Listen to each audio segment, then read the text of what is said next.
Pick that up, sweetheart. That is what Dr. Caldwell said 47 minutes before his entire career collapsed. Cedar Creek Medical in Savannah hums with fluorescent lights and antiseptic smell, the kind of brightness that makes time feel suspended. Cardiac ICU, 3rd floor, where the monitors beep in steady rhythm and the air tastes like bleach and stale coffee. Laura Bennett moves through the ward with the quiet efficiency of someone who has performed emergency thoracotomies in Bagram under mortar fire, though no one in this hospital would ever know that. She checks vitals on recovering heart patients, her hands moving with surgical precision, steady and practiced. Mid-career nurse. Invisible. Forgettable.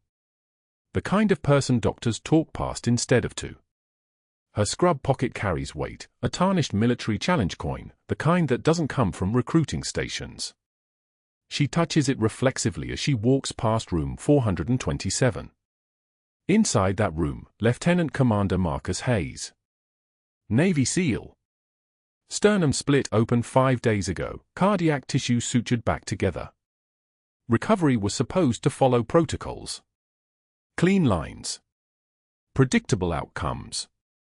But something in his post-op markers is wrong, and Laura sees it in the elevation of his WBC count, in the fever that crept in during the night shift, in the inflammation around his surgical site that the day team documentation calls minor inflammation.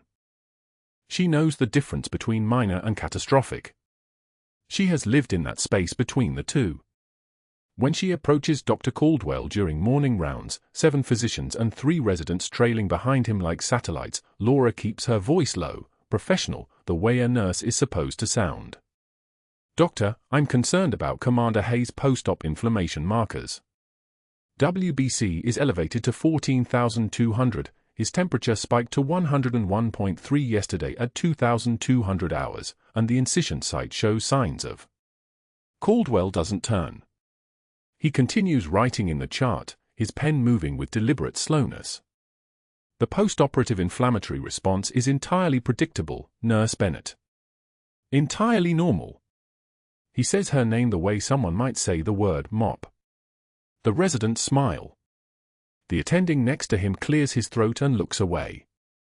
I've performed 2,000 cardiac surgeries. I think I'm capable of recognizing a standard post-op course. She doesn't flinch. Her jaw doesn't clench. Her voice remains even. I'm not questioning your surgical skill, doctor. I'm asking about the infection markers. They're trending the wrong direction. Is that so? He finally turns to her, and his smile is the smile of a man who has spent 2 decades collecting power and wielding it like a scalpel.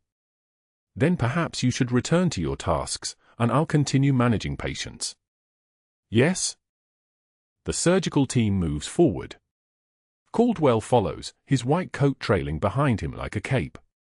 Laura stands alone in the hallway, her hands still at her sides, her face showing nothing of the Master Chief Petty Officer who has commanded respect from the most elite warriors in the military, because that person is locked away now, has been locked away for 6 months, since the moment Naval Intelligence placed her at Cedar Creek with a single classified assignment: monitor the recovery of Navy Special Warfare personnel treated at this facility, and find out if someone is intentionally compromising their care. She walks back to room 427. Hayes is sleeping, his chest rising and falling beneath the hospital gown. The bandage covering his sternotomy is neat, professional, everything on the surface appearing exactly as it should.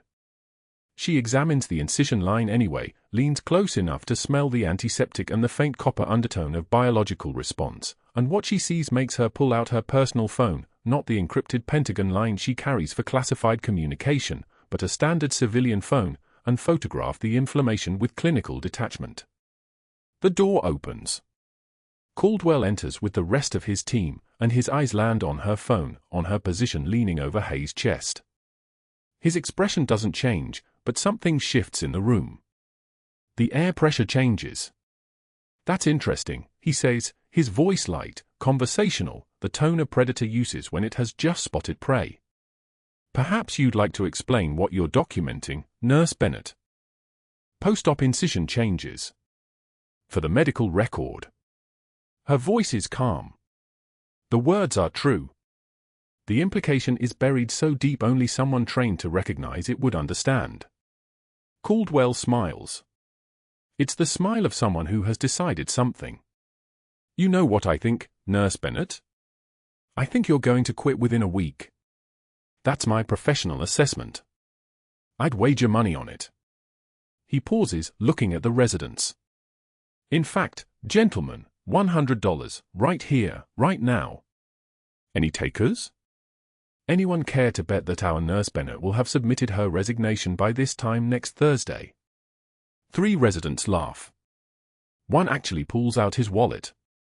Laura moves past them all, her expression unchanged, and walks back to the nurse's station. She doesn't respond. She doesn't defend herself. She inputs vital signs into the electronic medical record and schedules follow-up labs, her hands moving with mechanical precision. The challenge coin shifts in her scrub pocket. She touches it. Not for reassurance, she doesn't need reassurance. Just to remember who she is underneath the scrubs, underneath the invisible role she plays 8 hours a day. But that isn't the worst part. Around noon, during the lunch shift rotation, she's walking through the main cafeteria with a tray, salad, coffee, a protein bar she doesn't want. The fluorescent lights buzz overhead, casting everything in that particular shade of institutional white. She passes Caldwell's table, where he sits with 3 administrators and 2 attending physicians. He's laughing at something someone said, his fork raised in a gesture of punctuation. Laura keeps walking. She's in the gap between the end of his table and the next one when Caldwell, without looking, extends his leg. Her tray catches the edge of his boot. There's a moment, just one moment, where physics takes over and gravity wins. Her salad bowl tips. Coffee spills across the white tray in a brown cascade. The plate clatters against the tile with a sound like a gunshot. Everything on the tray hits the floor. The cafeteria goes quiet. People turn. Laura stands there, looking at the scattered pages that have somehow mixed in with the food, patient charts, discharge summaries, papers that should never have been near the cafeteria but are now soaked in coffee and vinaigrette. "Oh, I'm sorry," Caldwell says, his voice rich with false concern. He stands, still smiling, and takes a patient chart from the pile. He holds it for a moment, the paper dripping brown liquid, and then he places it on the floor at her feet with the care of someone blessing a grave. "Pick that up, sweetheart. Make sure those records are properly documented. We're going to need them for the investigation I'm starting into your, shall we say, unusual interest in my patients." Her eyes move to his face. Just for 1 second. Not long enough for anyone watching to call it a stare. Just long enough for him to see that she has registered exactly what he said, and that it means nothing. She bends down. Her hands, scarred and steady from 2 decades of emergency medicine in active combat zones, begin gathering the pages. The other nurses watch, some with embarrassment, some with barely concealed anger. The administrators at the table exchange glances. Caldwell watches her bend and gather, and his smile grows wider because he is doing what he does best, reminding people that he is in control, that his position affords him the right to humiliate anyone beneath him, and that there is nothing anyone can do about it. Laura collects the papers. Some are ruined. Some can be salvaged. She stacks them carefully, her jaw tight as a piano wire, her breathing measured and controlled. When she stands, the tray is still on the floor, the food still scattered. She carries only the patient charts, most of them concerning cardiac cases, 2 of them with Hayes' name highlighted in blue. She doesn't look at Caldwell again. She walks to the trash, disposes of the ruined papers, and walks to the coffee station. She pours a fresh cup, adds nothing, and carries it back to the cardiac ICU. Her hands are shaking now, but not from fear. The trembling isn't fear. It's restraint. It's 20 years of combat training telling her exactly how to incapacitate a man in a pressed suit without leaving marks. It's muscle memory suggesting 17 different ways to ensure he never speaks again. It's the voice of her commanding officer in her head saying, "Hold. Stand down. You have a mission." She returns to room 427. Hayes is awake now, watching the morning news on the monitor mounted to his wall. He glances at her as she enters, and something crosses his face, recognition, maybe, of someone who has seen the thing he's trying to hide. Military people know that look in other military people. It's the 1,000-yard stare, the present but absent expression of someone whose mind is in a different time zone. "How are you feeling, Commander?" she asks, her voice returning to its baseline professional tone. "Better." "Restless." He pauses. "That doctor doesn't like you. Dr. Caldwell doesn't like anyone. It's not personal." She checks his vitals, inputs them into the system, reviews his medication schedule. His WBC is still elevated. His temperature at 0600 was 100.8. The inflammation is progressing on a timeline that makes her spine straighten. "Are you experiencing any chest pain? Shortness of breath? Increased drainage from your incision?" "No. Just feels tight. Like something's wrong, but the monitors say I'm fine." He looks at her directly now. "Are you going to tell me I'm wrong?" She meets his eyes for exactly 2 seconds. Long enough to communicate that she has heard him. That she understands. That she is not a nurse who follows protocol blindly, she is someone who can read a body the way other people read books. "No, sir. Trust your instincts. They've kept you alive this long." She leaves him there, returns to the station, and pulls up his full medical history on a secure server she's not supposed to have access to. 3 deployments. 2 previous hospitalizations for injuries that were officially documented as combat-related but have a classification level higher than her current cover position should permit. And somewhere in that file, in the redacted section she can partially reconstruct through pattern analysis, is the reason Naval Intelligence sent her to Cedar Creek Medical. Someone has been injuring Navy SEALs, and whoever it is has access to this hospital's cardiac ward. The fluorescent lights buzz overhead. Coffee cools in her cup. In room for 27, a Navy SEAL lies in a hospital bed recovering from surgery, and his infection markers are climbing on a trajectory that suggests someone has introduced something into his incision site. Not accidentally. With intention. Laura touches the tarnished challenge coin in her scrub pocket and makes a decision. She is no longer going to wait for Caldwell to make his next move. She is going to start building the case that will end him, because whatever he is, whatever game he's playing with these patients, ends tomorrow. She just has to make sure he doesn't kill anyone before then. The cardiac conference room at Cedar Creek Medical smelled like burnt coffee and institutional disinfectant, the kind of sterile tang that clung to the walls of places where decisions were made without mercy. Dr. Caldwell stood at the whiteboard the morning after Laura's humiliation, his pen poised like a weapon, while 7 residents and 3 attending physicians settled into chairs with the nervous energy of underlings waiting for a show. Laura stood near the back, her scrub still pressed, her hand steady, the tarnished challenge coin heavy in her pocket, the same coin that had survived Bagram dust storms and midnight insertions and all the things these people would never know about her. "Bennett," Caldwell said without turning around. "Your concerns about Lieutenant Commander Hayes. Elevate them for the team." It wasn't a request. It was a trap dressed as an opportunity. Laura moved forward, pulled up Hayes' chart on the tablet, her voice level and clinical. Elevated white count at 14,200, temperature trending up to 101.2 last night, incision site shows erythema extending 2 centimeters from the suture line. Post-op day 3 with a bacterial infection pattern that's accelerating. His vitals are destabilizing. Caldwell smiled. He actually smiled. Interesting.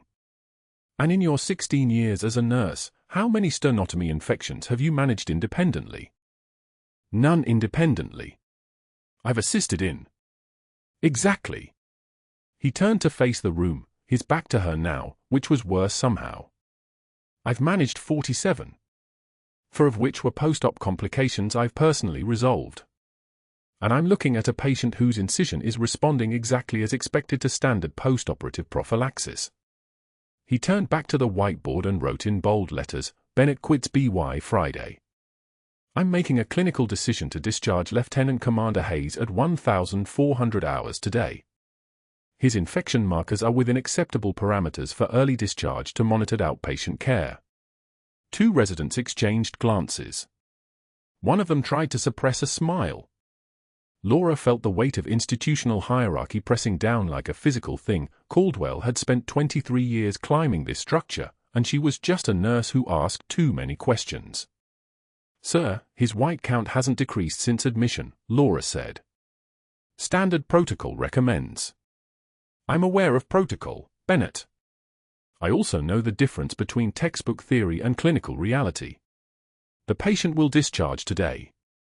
Caldwell uncapped a red marker. "Anyone want to put money on how long Bennett lasts here at Cedar Creek?" "I'm thinking 3 days. Maybe 2 if she keeps this up." The senior resident laughed. Then another. The laughter had that cruel edge to it, the sound of people who understood they were participating in something predetermined. Caldwell circled her name on the whiteboard 3 times, thick red rings around Bennett, and Laura's jaw tightened, not with anger, but with recognition.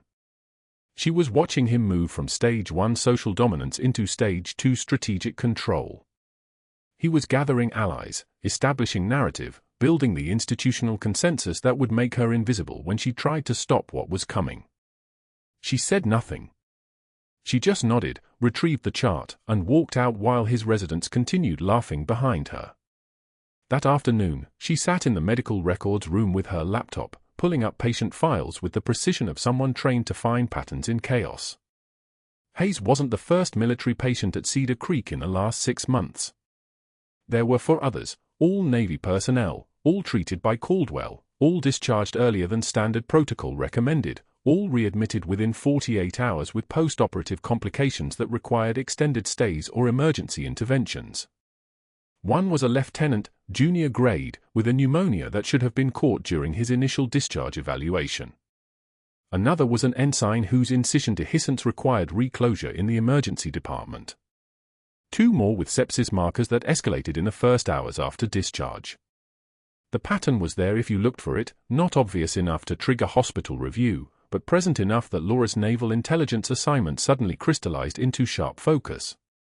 Someone at Cedar Creek was either negligent to the point of criminal, or someone was deliberately compromising military personnel through strategic early discharge and ignored warning signs. She documented everything. Caldwell's discharge times. His patient selection. The specific complications that emerged. The timeline. Her observations about the deliberate dismissal of her concerns would look like professional disagreement to anyone reading casually, but to someone trained in counterintelligence methodology, it looked like someone covering a pattern. The cafeteria incident had been designed to humiliate her. But humiliation was information. Humiliation told her exactly how far Caldwell was willing to escalate. She touched the coin again, the one Lieutenant Commander Marcus Hayes had given to her years ago in Bagram, when she'd stabilized him after an IED fragmentation wound had nearly cut his femoral artery. It wasn't a coin she kept for sentimental reasons. It was a coin she kept because it represented a promise that if any SEAL under Hayes' command ever needed her, she would be there. At 1:15 p.m., Laura intercepted Caldwell in the surgical corridor, away from the team, away from the audience he craved. She held up her documentation. "I need to request a case review before discharge. The pattern in his inflammatory markers suggests." "No." Caldwell didn't even look at her documentation. "You don't get to request anything, Bennett. I'm the cardiac surgery chief. You're a staff nurse. The decision has been made. Hayes discharges today at 1400. His arranged outpatient follow-up. That's the end of this conversation." "His infection is accelerating," Laura said. Her voice had dropped, losing the deferential pitch she'd maintained all morning. "Discharging him in this condition violates our own post-operative protocols." Caldwell's eyes narrowed. He was watching her now with the focused attention of someone realizing his prey wasn't quite as broken as he'd assumed. "Are you questioning my clinical judgment, Bennett?" "I'm documenting my concerns in his chart and requesting a second opinion from cardiothoracic." "Denied." He stepped closer, his voice dropping into the range of absolute authority. "You document whatever you want. Nobody reads nurse notes. And if you try to escalate this through proper channels, I'll start asking questions about where exactly you were trained. 16 years is a long time. Your credentials seem almost complete, almost documented, almost legitimate. But files get lost. Transfers get misplaced. Background checks sometimes uncover things that don't quite add up. It was a threat dressed as a question. He was smart enough not to make it explicit, but she heard it clearly: challenge me, and I will find whatever I can use to end you. Laura held his gaze. She didn't blink. He will crash within 6 hours of discharge. When he does, that will be documented. I'm sure it will be, Caldwell said. And I'm sure everyone will understand that complications happen. What they won't understand is why a staff nurse thought she could override a senior cardiac surgeon's clinical judgment. They'll understand that you're the kind of person who doesn't know her place, and that Cedar Creek doesn't need that kind of nurse. He walked past her toward the discharge paperwork. Laura stood in the hallway, her hand steady, her breathing controlled, the coin pressed against her palm hard enough that she could feel its edges. She had 4 hours to document everything and prepare for what was coming. She had 4 hours before Marcus Hayes walked out of Cedar Creek Medical with a developing septic infection and no idea that the woman he'd served with in Helmand Province was the one person on this hospital staff who understood exactly what he was facing. The fluorescent lights hummed overhead with their particular hospital frequency, that sound that seemed to exist in the background of every medical facility in America, a constant reminder of systems operating independent of human will. But that wasn't the worst part. The worst part was knowing that the next time Hayes' monitor alarmed, she'd be the only one awake to hear it. The monitor alarm shrieked at 2:06 a.m. 3 beeps. Pause. 3 more.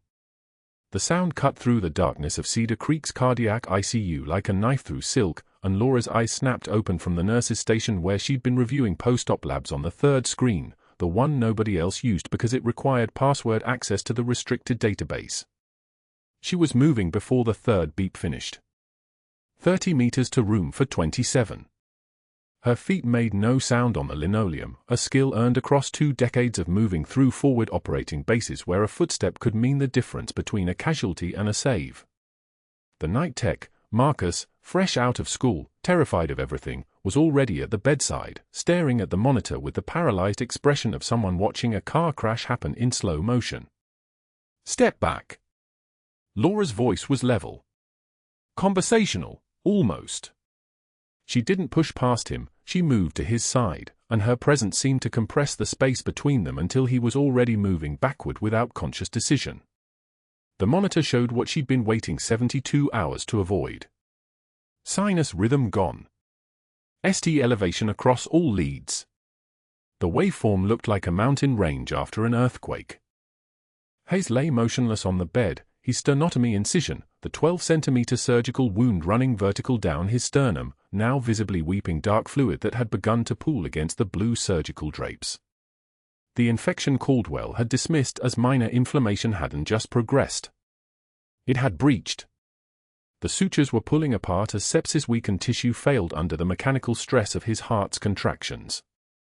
His core temperature was 103.4 degrees Fahrenheit.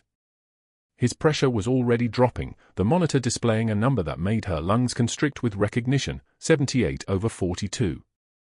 The body's last stand before the collapse. Get respiratory.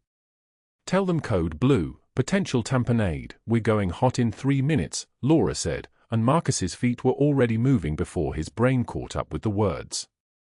She was reaching for the emergency crash cart, the one kept in the room for situations that created exactly this moment, the moment when everything suspended between survival and death, and the difference between them was what happened in the next 60 seconds. The sterile field. She made the decision that would end her career in the same instant she made the decision that would save his life.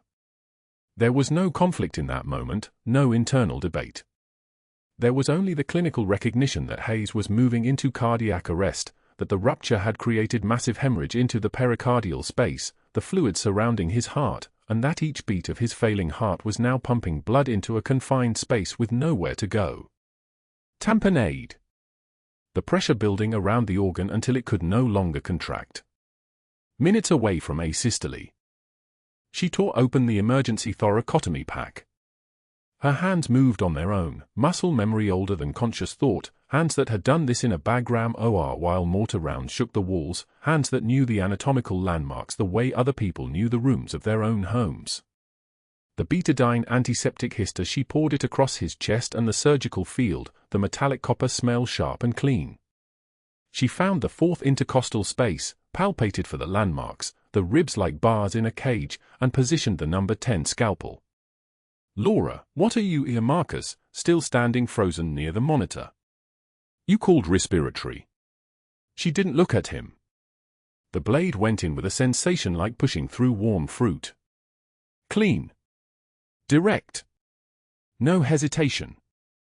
The incision opened the chest cavity in one long motion, parting the intercostal muscles and pleural lining.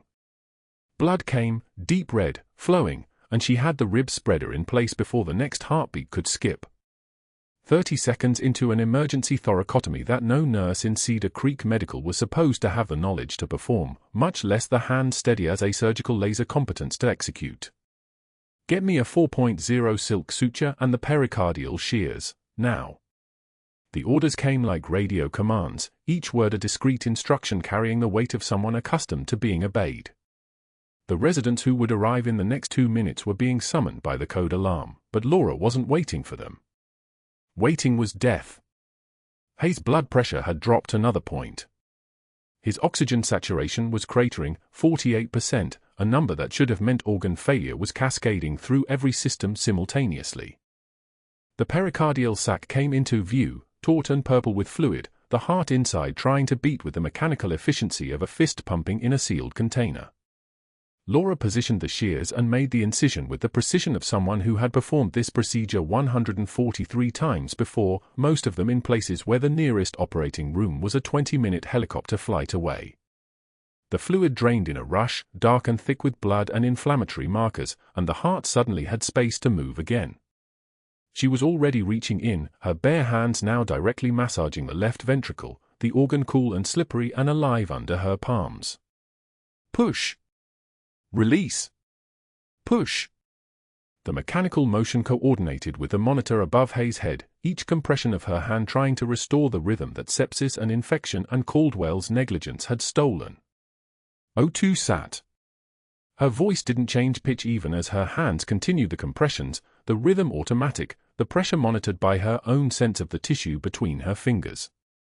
Climbing. Marcus, his voice shaking. 48, 52. 61. Epi. Push 1 mg 4. Done. Still no sinus. Continue compressions. 120 per minute. She didn't break rhythm. Her hands were a machine now, a device that had been trained in methods most nurses never encountered. Push. Compress. Feel the ventricle respond under her palms. Feel the blood beginning to move again through a heart that had nearly stopped. The monitor beeped. Once. Twice. 3 times. We have return of spontaneous circulation, Marcus whispered, and his voice carried the quality of someone watching a miracle happen in real time. Sinus rhythm. The words appeared on the monitor screen like a prayer answered. Laura maintained the compressions for 3 more cycles, caution, protocol, the muscle memory that said keep going until you're absolutely certain, and then withdrew her hands. Her gloves were crimson to the wrist. Her scrubs were soaked with blood that had migrated from his chest to hers. Blood pressure 94/56. Not good. But moving upward. Oxygen saturation 89% and climbing. Heart rate 118. Tachycardic but stable. The door burst open. Dr. Caldwell entered in a set of scrubs that looked like they'd been thrown on in the dark, his hair uncombed, his face carrying the expression of someone who'd been summoned from sleep by a code alarm that meant emergency, danger, the possibility of catastrophic failure. He stopped 3 feet inside the room. Took in the scene. The patient. The open chest cavity. The nurse with her hand still dripping blood, still breathing hard from the exertion of forcing a human heart to work again. Laura's jaw was tight, her eyes locked on the monitor, her posture the perfect straight line of someone maintaining control through pure force of will. Caldwell said nothing. He stood there for exactly 4 seconds. Then he turned and walked out, and in that silence, in that absence of reaction, Laura understood something with the clarity of recognition. He knew what she'd done. He understood completely. And he was already moving. The next hours passed in the controlled chaos of stabilization. Respiratory intubated Hayes at the bedside. The surgical team arrived.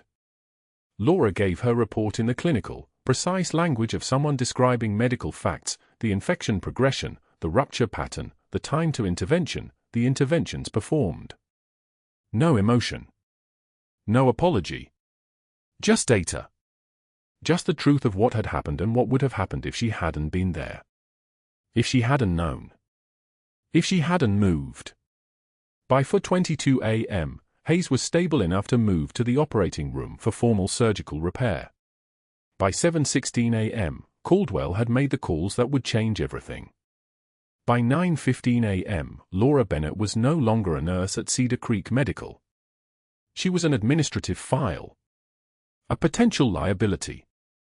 A woman who had exceeded her scope of practice in a way that was, technically, impossible to defend. The director of human resources, a woman named Patricia who wouldn't make eye contact, read the formal complaint to her in a conference room that smelled like carpet cleaner and fluorescent heat. Unauthorized practice of medicine. Performing a surgical procedure. Exceeding the scope of licensure for a registered nurse. You're on immediate administrative leave, pending investigation. Your credentials are being reviewed. The patient died without intervention. Laura's voice was flat. Level. She wasn't asking for understanding. She was stating a fact. That's for the board to determine. Security will escort you out. You'll turn in your badge at the main desk. The word Ms. instead of Nurse Bennett was the formal erasure of identity, the institutional way of making someone invisible. Laura stood. Smoothed her scrubs, soaked with someone else's blood and now evidence of a crime she'd committed in order to prevent a death. The logic of institutions didn't operate on the logic of survival. It operated on the logic of liability and protocol and protecting the people at the top. Security came. A young guard, maybe 25, with a Marine Corps tattoo visible under his sleeve where the hospital had relaxed the dress code for contracted personnel. He wouldn't meet her eyes as he walked beside her through the corridors. That was mercy, she realized. He knew. Not everything, maybe, but enough. Enough to understand that the woman walking beside him in blood-stained scrubs was something other than a liability in a file. The cafeteria passed slowly. Staff saw her. Watched her. Some with confusion. Some with the recognition that something had shifted, something fundamental, the way animals know when the pack order has changed. Caldwell stood near the coffee station, his back turned to her, but his shoulders carried a satisfaction so palpable it was almost visible. He didn't turn around. He didn't need to. The parking garage was dim, afternoon light struggling through the concrete structure like something being strangled. Her car, a 12-year-old Honda that cost $8,000 cash and had no identifying features, sat in the same spot where she'd parked it at 6:48 a.m. Laura slid into the driver's seat. The door closed with the sound of air sealing in a tomb. Keys in hand. Ignition there. The car could start. She could drive. She could go to her apartment, call her naval intelligence contact, begin the process of extraction or reassignment or whatever the protocols demanded when an assets cover was compromised. But that wasn't the worst part. The worst part was knowing that Hayes was alive because of her, that the mission to investigate whether SEAL recoveries were being sabotaged was now impossible from the outside, that she'd blown her position to save one man's life and in doing so had lost the ability to save the others. The challenge coin pressed against her hip, the one the unit had given her in Bagram, tarnished and worn and carrying the weight of 20 years of decisions that had looked exactly like this one. Save the one. Lose the mission. the terrible mathematics of protocol and survival. Her forehead dropped to the steering wheel. The keys fell from her hand and clattered on the floor of the car, the sound harsh in the silence, and Laura Bennett, Master Chief Petty Officer, Naval Special Warfare Command, the only woman to complete a training pipeline so secret it didn't have a name, sat motionless in a parking garage in Savannah, Georgia, unable to move, unable to think forward to the next step, because for the first time since Bagram, she genuinely did not know what her next move was. The engine wouldn't turn over. Laura's forehead remained pressed against the steering wheel, her hands gripping nothing, the keys already fallen to the parking garage floor. Around her, the concrete walls amplified every sound, the distant slam of an ER bay door 3 levels up, the rhythmic drip of some unseen leak, her own breathing that came and went like waves she couldn't control. She had 12 minutes before Caldwell made the first call. She didn't know that yet. She sat in the darkness of her car, a 2019 Honda Civic with 47,000 miles and a half-empty coffee cup rolling under the passenger seat, and felt the architecture of her entire operation collapse around her like a building losing its support beams. Naval intelligence had placed her at Cedar Creek specifically to monitor whether someone was systematically sabotaging the recovery of SEAL patients.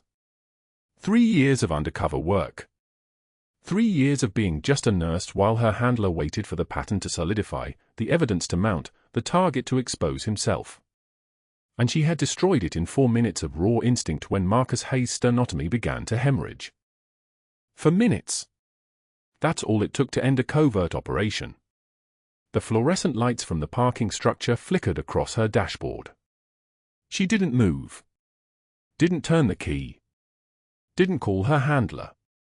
Calling would mean compromising the safe house, the network, the other assets naval intelligence had cultivated over years. And it would mean admitting that Laura Bennett, the woman who had cracked a chest under mortar fire in Bagram and walked out with a patient who made it, couldn't manage a hospital in Savannah without burning her cover to ash. 3 floors above, in the administrative corridor, Dr. Caldwell was already moving. The complaint he filed to the State Nursing Board of Georgia went out at 5:24 a.m., before the surgical team even finished their morning briefing. Caldwell sat in his home office, a $2.4 million Victorian with crown molding and a view of Forsyth Park, and composed his statement with the precision of a man who had spent 20 years climbing a hierarchy and had no intention of letting anyone pull him down. The complaint named Laura Bennett by her license number, cited the dangerous practice exceeding scope of authority, and included 12 specific references to the evening's events. Unauthorized surgical intervention. Direct cardiac massage performed by a bedside nurse. Patient manipulation conducted without physician oversight. His language was surgical itself, each word chosen to cut without leaving forensic evidence of malice. But the calls came first. At 6:12 a.m., Caldwell dialed the board chair of Cedar Creek Medical. "We have a serious liability issue that needs immediate attention." The board chair, already awake and drinking black coffee, listened while Caldwell explained that one of his nurses had performed what amounted to emergency surgery without authorization, putting the hospital's accreditation at risk. By 6:19 a.m., 2 other board members had been contacted. By 7:15 a.m., the decision had been made, administrative leave pending investigation. By 8:02 a.m., hospital security had been notified. And at 8:43 a.m., Laura was still sitting in her car. The security guard who came to escort her out was a former Marine, 23 years of service, 2 tours in Helmand Province, a Purple Heart and a pension that never quite covered the mortgage. His name was Morrison, and he had seen Master Chief Petty Officer Laura Bennett's face on a classified roster 3 years ago when Naval Intelligence had briefed Cedar Creek security team about a potential embedded threat to military personnel. He didn't say anything as he knocked on her car window. He just waited, professional and hollow, while she gathered her belongings. Laura took her time. She removed her badge, the one that had granted her access to every floor, every equipment room, every patient file. She took the stethoscope that hung around her neck, her personal one, the instrument she'd used to evaluate every SEAL patient who came through Cedar Creek's doors looking for routine recovery and finding instead the methodical erosion of their treatment. And she took the tarnished military challenge coin from her scrub pocket, the one pressed into her hand by a Black Ops unit in 2019 after she'd kept their operator alive long enough for the extraction team to arrive. She held it for a moment, just a moment, before slipping it back into her pocket. They walked past the cafeteria together. It was 10:15 a.m., and the lunch rush hadn't started yet. Only 3 people sat among the tables and chairs, a resident picking at a salad, 2 nurses from the maternity ward laughing about something on a phone. And at a corner table, Dr. Caldwell, who watched Laura and Morrison pass with the expression of a man who had just won something he'd been playing for. Laura didn't look at him. Her jaw didn't tighten. Her eyes didn't darken. She simply moved through the space with the same measured stride she'd used to walk through Kandahar markets while IEDs were being removed from buildings 2 blocks away. Her face was calm the way a still pond is calm, reflecting nothing, revealing nothing, containing depths that could drown a man. The escort to the parking garage was silent. Morrison held the elevator, held the door to the stairwell, held the entrance to the structure itself.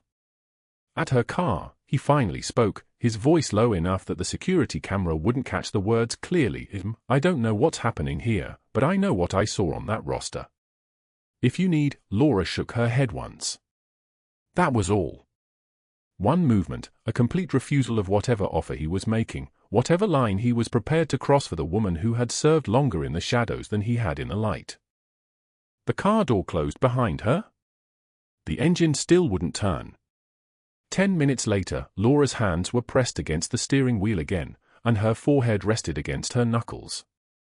The temperature inside the car was climbing. It was August in Savannah, and the parking structure was a concrete oven at midday.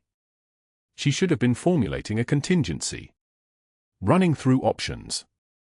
Activating protocols for burnt-out assets that went dark. Instead, she sat motionless in the gathering heat and felt something she hadn't felt since Bagram, the absolute paralysis of not knowing what came next. Her mission was compromised. Her cover was destroyed. Her position as a naval intelligence asset embedded in Cedar Creek was finished. The sabotage she'd been monitoring, the pattern of early discharges and ignored complications affecting military patients, would continue without her eyes on it. Hayes was alive, but barely. His recovery was still fragile. And now, without access to his charts, without the credibility of a hospital position, without the authority to question Caldwell's decisions, she was useless. The steering wheel felt cold under her forehead. Rain had started somewhere in the city. She could hear it, distant and approaching, the sound of weather that hadn't yet reached the parking structure but was coming anyway. The same way consequences always came. She reached for her phone twice and didn't touch it. A call to her handler would cascade. It would trigger protocols, initiate extraction, probably compromise the 2 other assets that naval intelligence had at Cedar Creek. It would end operations that were scheduled to run for another 8 months. It would be the right move tactically. It would also be an admission that Master Chief Petty Officer Laura Bennett, who had survived 3 combat deployments and an unknown number of Black Ops assignments, couldn't manage a civilian hospital without destroying everything in her path. At 12:02 p.m., her phone buzzed. A text from David, her 17-year-old son. "Mom, where are you? Dad said the hospital called looking for you. What's going on?"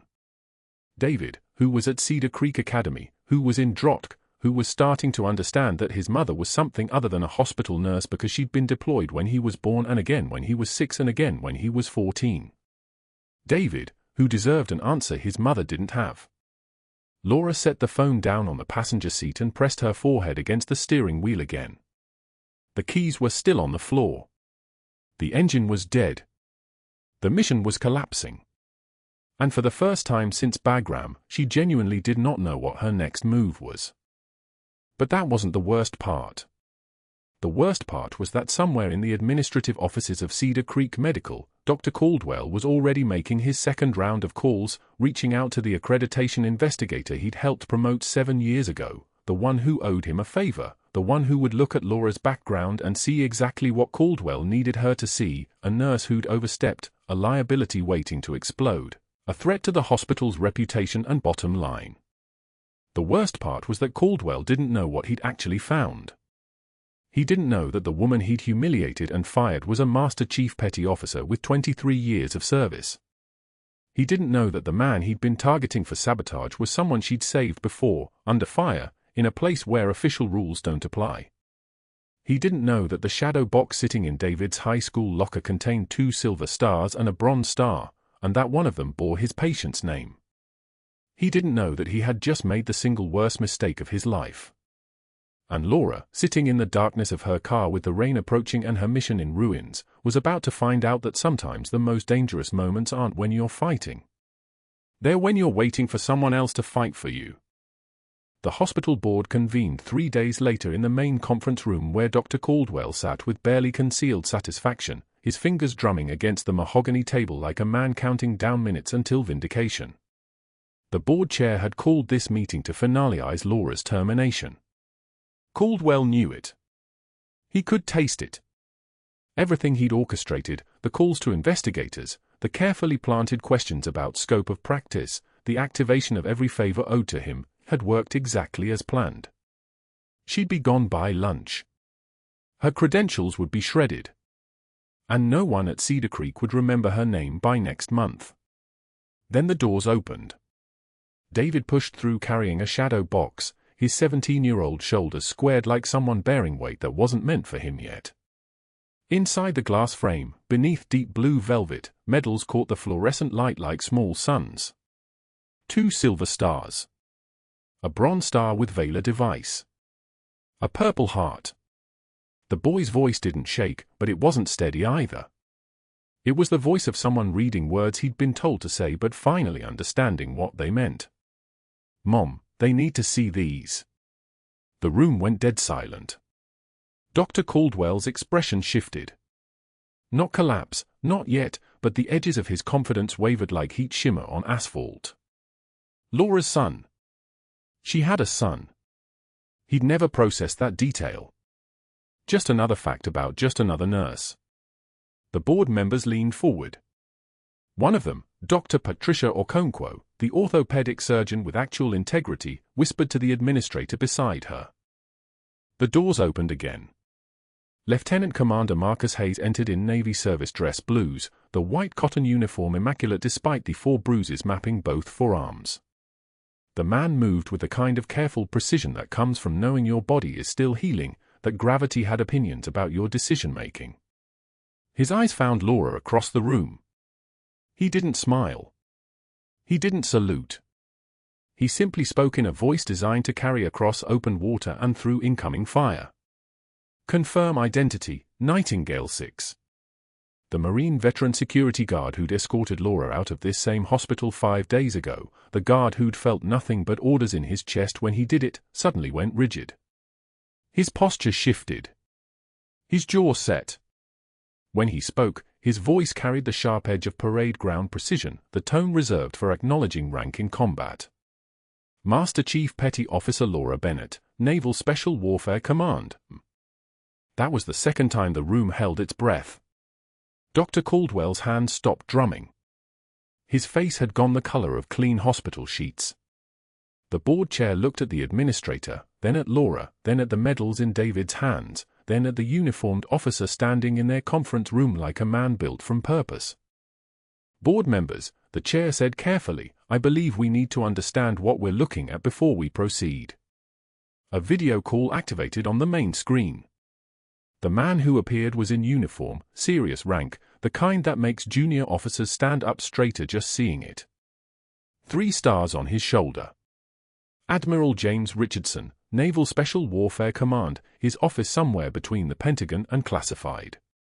His voice was the voice of someone who doesn't need to raise it because the entire room stops breathing when he speaks. "I'll explain." Master Chief Bennett was assigned to Cedar Creek Medical on direct orders from Naval Special Warfare Command 8 months ago, at which time we had begun investigating a pattern of complications affecting SEAL personnel treated at your facility. 3 of our operators, including the patient in room 427, experienced unexpected deterioration during their recovery periods. 2 did not survive their hospitalizations. The silence inside that room could have powered a surgical light. The Admiral continued. His office, somewhere secure and above question, had compiled data. His security team had assembled it. His investigators had verified it. 3 combat deployments. Twice decorated for rendering aid under direct enemy fire. The only woman to complete a particular training pipeline. He couldn't name it in open session. The words had been redacted before they could leave his mouth, but the implication settled over the room like winter fog. Master Chief Bennett was stationed here to observe whether military patients were receiving appropriate standard of care protocols. She was also authorized to intervene in cases where she identified threats to those patients. Caldwell stood. His voice cracked on the first word. Admiral, with all respect, this is highly irregular. The surgical decisions made at this hospital are the domain of credentialed physicians. A nurse, no matter what her background. Sit down, Doctor, the Admiral said. It wasn't a request. It was a command. Caldwell's but touched his chair like someone had cut his strings. The board's auditor, a woman named Chen, brought in 3 days ago to investigate the complaints Caldwell had filed, straightened a stack of papers. She looked at the board chair, who nodded. Then she displayed her preliminary findings on the conference room monitor. 2 columns. Military patients. Civilian patients. The data was the kind of thing that looked innocent for about 5 seconds, then started looking like a crime scene. Military patients, average hospital stay shortened by 4.2 days compared to protocol. Civilian patients, protocol standard stays. Military patients, readmission rate 17% above expected. Civilian patients, 2.3%. Military patients, post-surgical complications occurring after discharge instead of in hospital. Civilian patients, complications identified and managed within standard care windows. A chart appeared. Dr. Caldwell's surgical volume over 20 months. The line climbed like a helicopter gaining altitude, especially after a specific point in time, when VA partnership agreements had made military patients a steady referral source.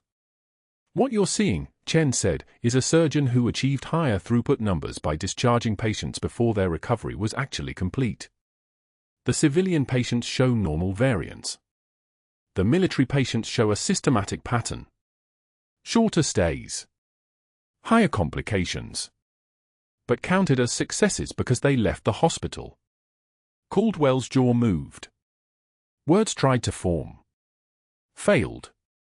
Tried again. This is absurd. This is medical politics. I saved that SEAL's life in surgery. His voice had started to climb. The desperation was showing now, the competent administrator cracking to reveal something uglier underneath. His infection was minor inflammation. Thousands of post-op patients develop low-grade infections. Standard protocol. Standard protocol, Laura said, calls for monitoring that infection for 48 hours minimum before discharge consideration. Everyone turned toward her. She'd spoken for the first time since the board convened. Her voice had dropped an octave from the deferent nurse who'd been escorted out of this building 5 days ago. This was the voice of someone who'd given orders to people whose failure to listen meant somebody died. You discharged Commander Hayes at 22 hours post-op, Doctor. I documented the elevated inflammatory markers in my nursing notes. You reviewed those notes. You ordered discharge anyway. Not because the infection was stable. Because his room would generate revenue for the next admit. Caldwell's face had gone from white to a color that looked like something inside him was corroding. You don't understand the complexity of modern hospital administration. I understand that 2 special warfare operators didn't survive their discharges.